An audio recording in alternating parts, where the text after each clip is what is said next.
Madam Minister, this year's budget has struck all the right chords. For economy which was reviving because of pandemic, this budget will ensure that the acceleration to growth continues. We were looking at your budget speech, and this is the fascinating part. The four most used words in your this year's budget speech were development, invest, infra, and growth. So is it fair to say that is the crux of this year's budget? Yes, actually, because we were clear from the very start for the preparation of the budget that last year's policies will continue. It is in the interest of the economy to give stability in policy, and it is in the interest of the economy to sustain the growth, which people have somehow pulled through and, amidst all odds. I repeat the admiration I have for the people of India who have gone through terrible odds. Every family has been affected. Every friend has suffered. So it's not a time where anyone has escaped untouched by this pandemic. And at this time, therefore, it was important for the government to continue the role of being supportive. Even if private investment is taking a while to come into this whole scene, government will have to spend and pull the economy forward. And gradually, as we do this, we expect the private investment also to come out in its full force. And unless we give this sustained support, it would be a great letdown and a costly letdown, which we did not want, and we don't intend to also. After all, if people can do so much for the economy, why would we want to? Therefore, yes, impetus on public investment, capital expenditure, impetus on infra, because that has a great multiplier. I was comparing the multiplier of per rupee spent, it's more than 2.95, whereas the revenue would just be less than 1. And so infra, and then looking at growth being the only way through which we can level or bridge the difference which exists between one set of people who are successfully conducting their businesses and others who are struggling. So to bring in that factor, which Prime Minister Modi has been always saying, even as a Chief Minister, that unless development is, actually full and kicking, you're not going to be able to bridge the differences in the well-being of the people. So yes, that's the focus. Can I safely bring this point out that the government balance sheet or the current government balance sheet is the strongest balance sheet in a long time? Every big write-off has been taken care of, whether it is bank recapitalization, legacy subsidies. Assumptions are very conservative, we'll talk about them. And also the revenue forecasting is something which is achievable. So can I say that this is one of the finest and the strongest balance sheet of the government ever? And a trustworthy document. After all, in the arena of finance, in the arena of economy, where so many different factors come into play and are dynamic always, if you're not able to produce a document which is above board, it can be criticized for being underestimative and conservative, but it cannot be a document which has a complete disconnect with the world. Yes, it's a robust world, it's a dynamic world, it has unforeseen number of parameters, sometimes imponderables, but still it has to be relevant and be relatable for people who are active in it. For people who are actively engaged, like let's say you, for instance, if it doesn't have any resonance, and if you think, what am I reading, where's this from, then it makes no sense. And for an economy of Indian complexity, we can't be producing fancy fictions. Yes, the transparency, I think, is the key word. Yeah, I mean, whichever way we look at the whole balance sheet analysis. Now, the post-pandemic recovery has not been very even. Economists are using the famous letter K. What is the government doing to ensure that? One side, we can look at the growth part.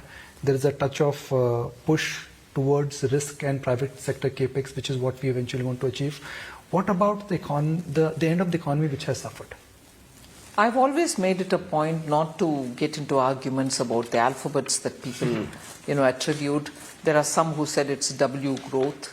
There are some who are saying it's K. And there are some who are disputing K. I think just today I've been reading Vivek Debroy also saying, what are we talking about K? So in his own style, he's also questioned that. So no alphabet game for me. I'm more keen on making sure that those who are still, out there struggling to get back to where they were or be better than what they were earlier, it's my business to see how best I can reach them. Now, many of the things which happen in such periods from the government side is not for want of intent. I'll give you a classic case. You will remember that one of the things that we did post the second wave last April, we announced a scheme whereby we could help people working in tourist centers, tourist guides, tour operators, and so on, to make that scheme workable.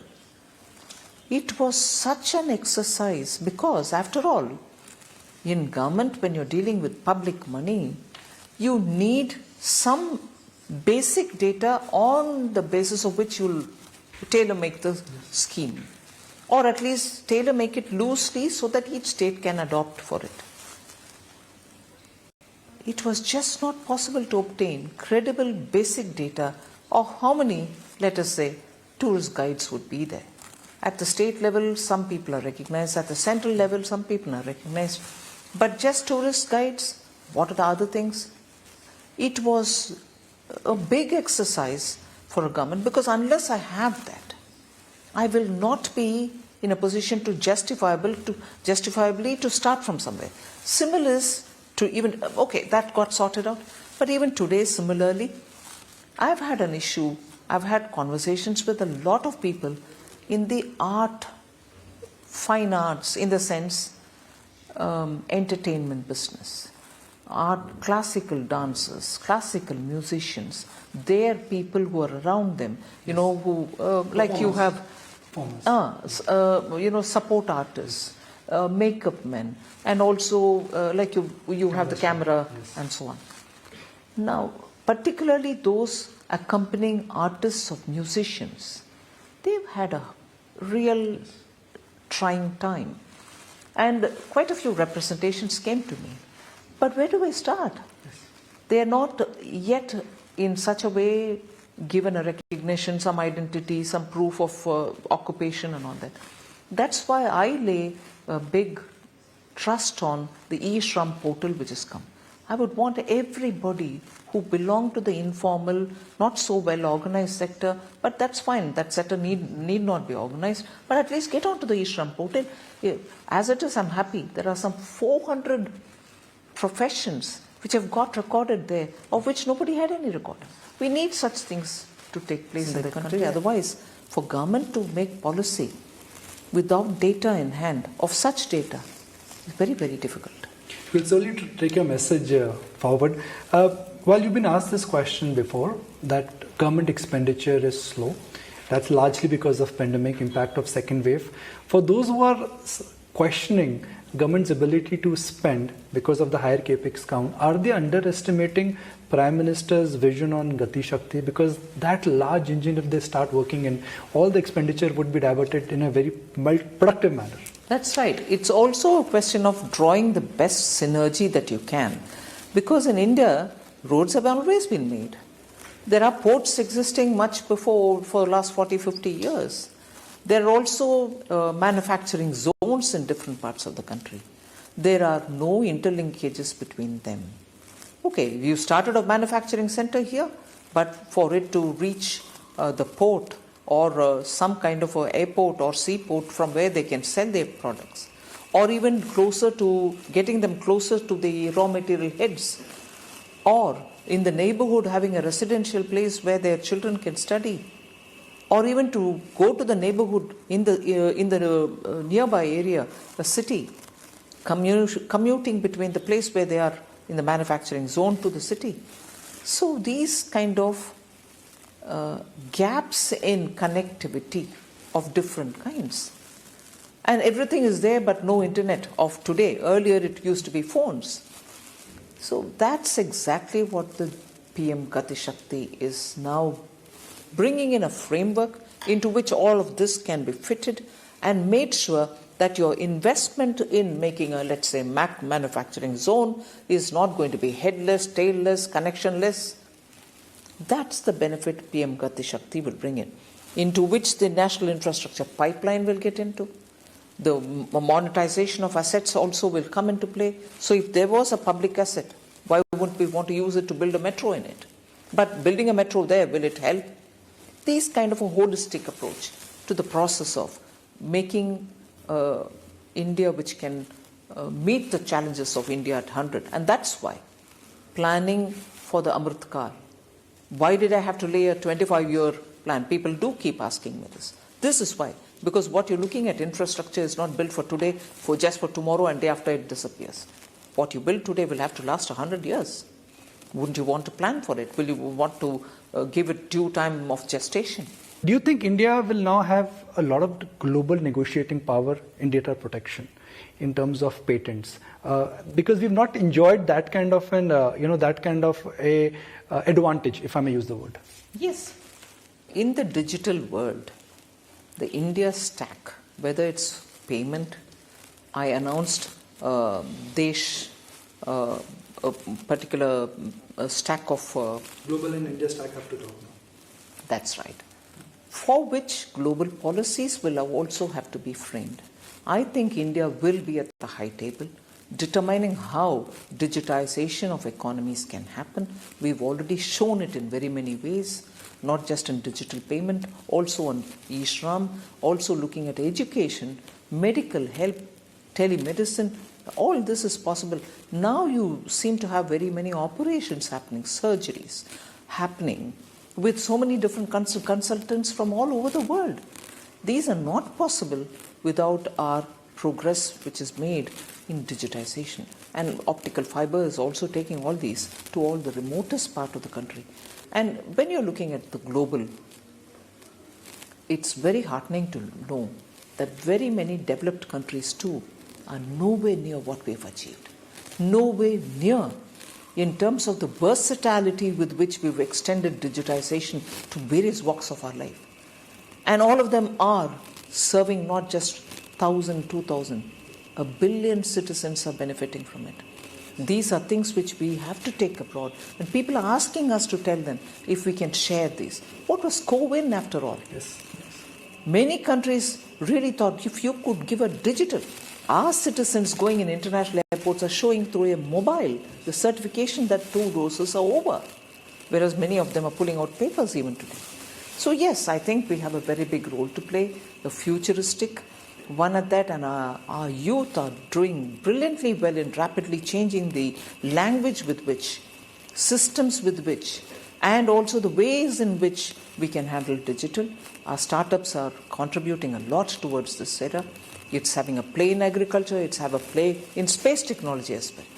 So we will be definitely pioneers in deciding, framing policies and helping the world in seeing how best this can apply to all of us. I'd like to draw your attention to the disinvestment number. Air India, very tough disinvestment. Since your compliments, it has gone through. The divestment process in India has changed now. It's no longer selling via ETF. It is no longer selling dribs and drabs or pseudo disinvestment. Has the divestment process in India changed? And can I use, instead of divestment, it should be privatization now? Well, hadn't I said this in the budget last year? Which is that it's now getting endorsed. Yes. I used the word privatization in the last budget, and I was grateful to the media which received it very well, because those of you who do business channels do understand what it actually means. And no, the process is on. We are going ahead with it. There is no change. But it is a truth that the systems in the government do consume a lot of time in complying with the existing rules. Air India was a classic case, a complex case, a layered case, where we had to do all the necessary tying up and be accountable. I think others would be less consuming of time. So it should go as per plan which was announced last year in the budget. What we've gone is LIC IPO will hit the market very soon. Will LIC IPO hit the market with a 5-10% stake, and will the government stake stay there? Because in some of the other government listings like Coal India NTPCs, in subsequent years, the stake has come down. What are your thoughts there? Well, at this stage where, the red heading prospectus is likely to be announced, it wouldn't be good for me to comment or speculate on it. Just wait for the document to be out. You'll know about LIC. But as I said, our approach is what we have announced in the budget of last year. We continue with it. Through this budget, I've wanted to provide the continuity, the stability, and a predictable course for everybody, saying that's what has been announced, it will continue. The Revenue Secretary today mentioned the names, BPCL, Shipping Corporation, Container Corporation, Concor. So I'm assuming that all that which was mentioned earlier as cleared by the cabinet already. Okay. But rather than looking at a number and comparing that with whether the number is big or small, I think it's important for our viewers to understand that what is the roadmap on disinvestment and privatization. You've extended this point in the past that government only wants to be in the critical businesses. Yes, you that would be core vacating sector the definition spectrum. has been given. Again, in the last year's budget, we defined what was those absolute critical strategic sectors, and in that, whilst opening it up for private sector, we said in it we will keep at least a bare minimum of public sector units in that category. So if I were to look at banking, obviously banks. Yes. I will have certain number of banks government owned. Similarly, even in the insurance sector, general insurance, life insurance, insurance underwriters, there are categories. Under each one of them, we will have to keep some core. It's not as if therefore private, like the way some of the opposition speaks. It's not that. Core sector, the strategic list which was announced last year's budget, in those sectors, there will be public sector undertaking continuing to be with the government under each category. Sovereign in its right has put a transaction tax. That's the right of a sovereign. But is this also an indication by the sovereign that they are trying to curb speculation?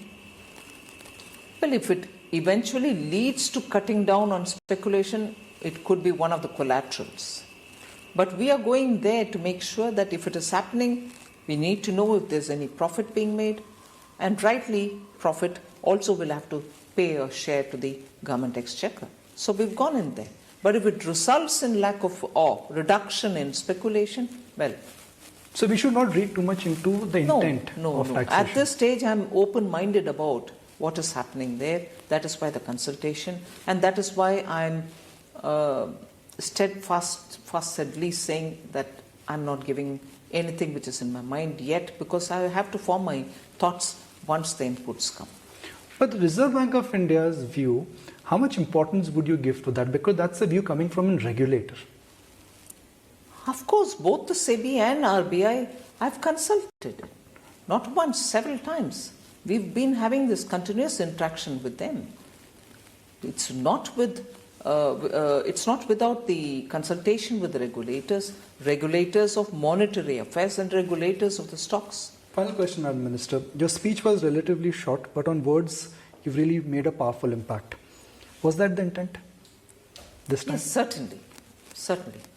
Last year too and this year too, I have myself written the speech. I've spent a lot of time in making sure that the words matter and that it should not be a haranguing speech that people think, oh my God, why can't he end? I wanted it to be conveying what is there, and I've spent time writing last year's and this year's speech myself. This is one question which has come on our social media. The ministry announced that you've kindly agreed for interview request, which is that, can you please check with Madam Minister, does she check stock markets, bond yields, or even value of rupee on a daily basis? Do you do that? Don't my answers reflect it? Well, they do. Really appreciate your time, Madam Minister. Thank Good you luck very and thank you very much for joining us. Thank you Really. to you and your viewers. Thank you very much.